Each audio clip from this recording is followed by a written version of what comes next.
एक प्रेरणादायक कहानी।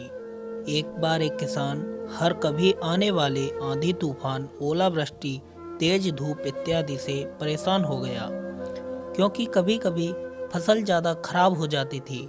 इसलिए वह परेशान होकर ईश्वर से शिकायत करने लगा।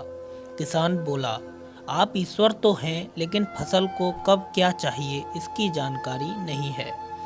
जिसकी ज़रूरत भी नहीं होती है वह भी देते रहते हैं। इसलिए आपसे मैं विनती करता हूँ कि आप मुझे एक मौका दीजिए, मेरे कहे अनुसार मौसम कीजिए, फिर हम सब किसान अन्न के भंडार भर देंगे। ईश्वर मुस्कुराए और बोले, ठीक है, आज से तुम्हारे अनुसार मौसम रखूँगा। किसान खुश हो गया। किसान ने अगली फसल में गेहूं की बुआई की।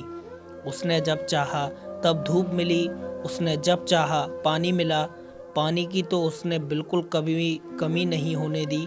आंधी, बाढ़ और तेज धूप तो उसने आने ही नहीं दी। समय बीतने पर फसल बड़ी हुई। किसान भी बहुत खुश हुआ कि इस बार शानदार फसल दिख रही है। किसान ने मन ही मन सोच रहा था कि ईश्वर को अब पता चलेगा कि अच्छी फसल के लिए क्या क्या जरूरी है। फालतू में ही किसान को परेशान करते रहते हैं। किसान फसल काटने के लिए खेत पहुंचा। गेहूं के पौधे की बालियों को हाथ लगाया तो उसके पैरों तले जमीन खिसक गई। उसने देखा कि किसी भी पौधे की बालियों में एक भी दाना नहीं था। किसान दुखी हो गया और बोला, हे ईश्वर, ऐसा क्यों हुआ? क्योंकि मैंने तो सब कुछ सही किया और सही समय पर किया।